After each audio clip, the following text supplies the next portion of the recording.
بسم اللہ الرحمن الرحیم۔ السلام علیکم ورحمۃ اللہ وبرکاتہ۔ مفتی ابو لبابہ شاہ منصور حفظ اللہ نے کتاب دجالیات میں حضرت دانیال علیہ السلام کی تختیوں کے حوالے سے لکھا ہے کہ یہودیوں کی ایک ریاست قائم ہوگی اور اس کے 50 سال بعد امام مہدی کا ظہور ہوگا۔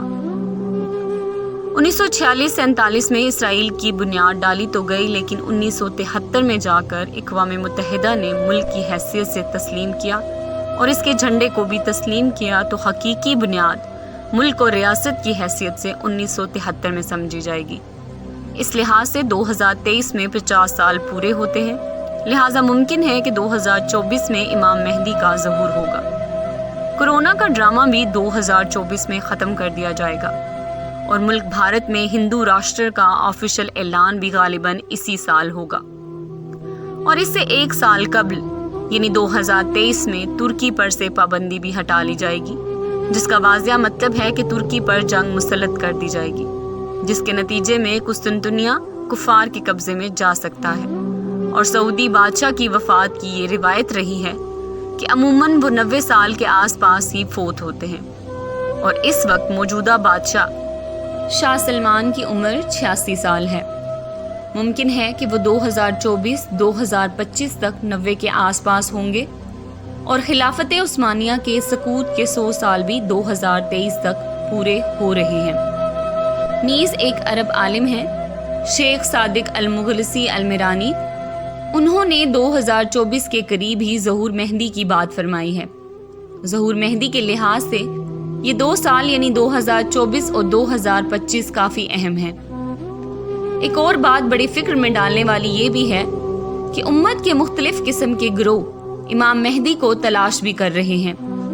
مختلف جہادی تنظیموں کے فکر مند لیڈران اس وقت بڑے فکر مند ہیں کہ امام مہدی کی قیادت میں ساری دنیا میں جہاد شروع کیا جائے، اور وہ اس کے لیے ان کی تلاش میں ہیں۔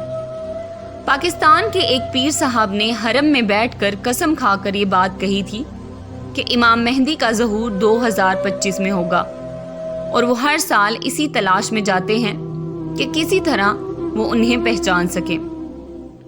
مولانا سجاد نعمانی صاحب کا ایک بیان جس میں حضرت نے سورہ کہف کی تفسیر کرتے ہوئے فرمایا، اور انہوں نے بڑا ایک عجیب نکتہ پیش کیا کہ اللہ نے دجال کے فتنوں کا ذکر سورہ کہف میں کیا ہے، اور سورہ کہف 15ویں پارے کے نصف سے شروع ہوتی ہے۔ اس سے معلوم ہوا کہ دجال کا خروج 15ویں صدی کے نصف پر ہوگا۔ آگے فرمایا کہ 16واں پارہ شروع ہوتے ہوتے دجال کا ذکر ختم ہو جاتا ہے، جس سے معلوم ہوا کہ 16ویں صدی سے قبل ہی یہ فتنہ ختم ہو جائے گا۔ مزید یہ بھی فرمایا کہ اللہ تعالیٰ نے دجال کے ذکر سے پہلے بنی اسرائیل کا ذکر کیا ہے، جس سے یہ معلوم ہوتا ہے کہ یہ لوگ اس سے پہلے کافی چرچے میں ہوں گے، یعنی انہیں عروج ملے گا۔ اس سے بھی یہی اندازہ ہوتا ہے کہ چونکہ دجال کے 15ویں صدی کے نصف میں آنے کا امکان ہے، اور حضرت امام مہدی اس سے 5-6 سال قبل آئیں گے، اور اس وقت 1443 ہجری ہے۔ 5-6 سال قبل مطلب 1445 اور 1446 ہجری، جو انگریزی سال کے حساب سے 2024 اور 2025 بنتے ہیں۔ امام مہدی کے ظہور کے بعد بہت ممکن ہے کہ 2025 کے بعد امام مہدی کی قیادت میں تیسری عالمی اسلامی جنگ ہو۔ یہی 2 سال سامنے آئیں گے۔ معلوم ہوا کہ یہ 2 سال امت مسلمہ کے لیے بڑی اہمیت کے حامل ہیں۔ اللہ تبارک و تعالیٰ سے دعا ہے کہ امت مسلمہ کی دجالی فتنوں اور سازشوں سے حفاظت فرمائیں، آمین ثم آمین۔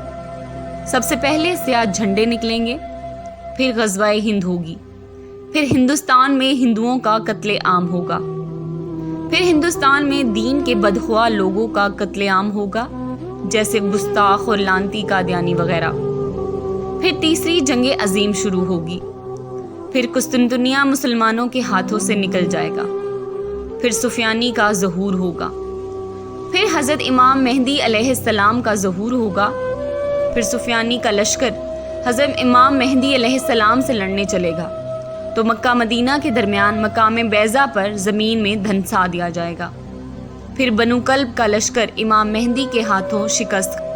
اس خوفناک قتل عام کا ذکر احادیث مبارکہ میں بھی ملتا ہے۔ یہی وجہ ہوگی کہ عرب بہت کم رہ جائیں گے، پھر عرب بھاگ کر مکہ اور مدینہ میں پناہ لیں گے اور اپنی جان بخشی کے لیے خزانہ دینا چاہیں گے، لیکن سیاہ جھنڈے لینے سے انکار کر دیں گے۔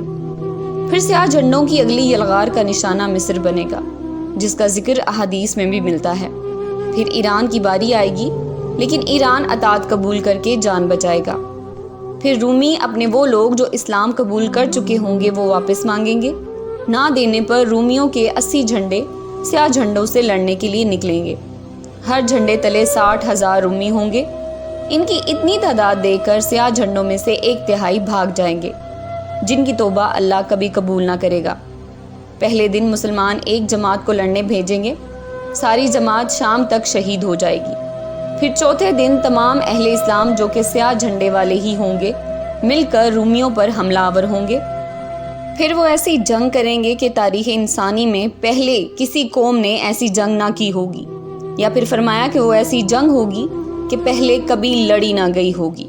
پھر اللہ رومیوں پر شکست مسلط کر دے گا۔ پھر مسلمان یعنی سیاہ جھنڈے ان کا قتل عام کریں گے، یہاں تک کہ رومیوں کی لاشوں کے پہلو سے پرندہ اڑے گا، وہ مر کر گرے گا لیکن لاشوں کے سمندر کو پار نہ کر سکے گا، اور اگر مر کر گرے گا بھی تو ایک لاش پر۔ اس لشکر کے بعد آدھے سے زیادہ لشکر آرمینیا کی طرف جائے گا۔ سیاہ جھنڈے آرمینیا پر آندھی طوفان اور بلا بن کر نازل ہوں گے، اور آرمینیا کو وہ تباہی دیکھنی پڑے گی جس کے سامنے بابل، نینوا اور بغداد کے قصے بھی ہیج ہیں۔ اس کا ذکر بھی احادیث مبارکہ میں ملے گا۔ لشکر وہاں سے ہوتا ہوا امام مہدی سے مل کر قسطنطنیہ کا محاصرہ کر لے گا۔ اللہ سیاہ جھنڈوں کی جہاد کا صلہ یہ دے گا کہ ان کے نعروں سے ہی قسطنطنیہ فتح ہو جائے گا۔ پھر سیاہ جھنڈوں کا کچھ لشکر یورپ کی طرف نکلے گا، اور جب یہ یورپ کی دہلیز پر پہنچے گا تو پورے یورپ میں کوہرام مچ جائے گا، لیکن یہیں پہ خبر بھی پہنچ جائے گی کہ دجال نکل آیا ہے۔ پھر یہ لشکر وہاں سے انتہائی تیزی سے واپس آئے گا، ان کی رفتار انتہائی تیز ہوگی۔ احادیث مبارکہ کے مطابق یہ بڑا ہی سخت امتحان ہوگا، انتہائی سخت وقت ہوگا۔ جو کوئی تھوڑا آرام کا وقت نکالنے میں کامیاب ہوگا وہی طاقتور تصور کیا جائے گا۔ آتے ہی عرب میں وہ رومی جو دجال سے ملے ہوں گے ان پر 3 جگہوں سے شب خون ماریں گے، اور ان میں سے کوئی بھی بچ کر واپس نہ جائے گا۔ پھر مسلمان دیکھیں گے کہ حضرت عیسیٰ علیہ السلام تشریف لائیں گے، اور دجال انہیں دیکھ کر پانی میں نمک کی طرح پگھلے گا۔ پھر وہ وہاں سے بھاگے گا اور مقام لد پر حضرت عیسیٰ علیہ السلام کے ہاتھوں قتل ہوگا۔ پھر یہودیوں کا سیاہ جھنڈے والے قتل عام کریں گے۔ یہی وہ وقت ہوگا جب مومنین مشرق سے لے کر مغرب تک فتوحات کے جھنڈے لہرا رہے ہوں گے، اور اللہ نے سورۃ بنی اسرائیل میں جو وعدہ فرمایا تھا پورا ہوگا، یعنی کفر و سرکشی کرنے والی کوئی بھی بستی ایسی نہیں جسے ہم روز قیامت سے قبل ہی تباہ و برباد نہ کر دیں۔ پھر حضرت عیسیٰ علیہ السلام کو حکم ہوگا کہ کوہ طور پر جا کر قلعہ بند ہو جائیں۔ یاجوج ماجوج نکل کر فتنہ عظیم پھیلائیں گے۔ اللہ تعالیٰ ان پر اپنا قہر نازل کرے گا، اور ان پر نفع نامی کیڑا لگ جائے گا، اور وہ ہلاک ہو جائیں گے۔ پھر 7 سال تک مسلمان امن و امان سے رہیں گے۔ امن اتنا زیادہ ہوگا کہ بچہ شیر کو بھگا دے گا، جہاد ختم ہو جائے گا، تلواریں درانتیاں بن جائیں گی، شیطانیت تباہ ہو چکی ہوگی، اور شیطان کو جو قیامت تک مہلت دی گئی تھی ختم ہو جائے گی۔ پھر ایک نرم ہوا چلے گی جس سے دنیا میں اسلام ختم ہو جائے گا۔ اس کے بعد حبشی دنیا پر حکومت کریں گے اور نفس کی حکمرانی ہوگی۔ ایک حبشی ٹیڑھی پنڈلی والا، نیلی آنکھوں والا اور ٹھگنا خانہ کعبہ کو گرا کر پتھر سمندر میں پھینک دے گا، غلاف جلا دے گا، استغفر اللہ، اور خزانہ گھر لے جائے گا۔ پھر قیامت مرحلہ وار شروع ہوگی اور تمہارے رب کے وعدے کا وقت آ جائے گا۔ فتنہ دجال بہت سخت ہوگا، اور اس سے حفاظت کے لیے ہمیں چاہیے کہ ہر جمعے کے روز سورہ کہف کی تلاوت کی جائے۔ قیامت کب آ جائے کوئی پتہ نہیں، تو کیا ہم نے تیاری کر لی ہے؟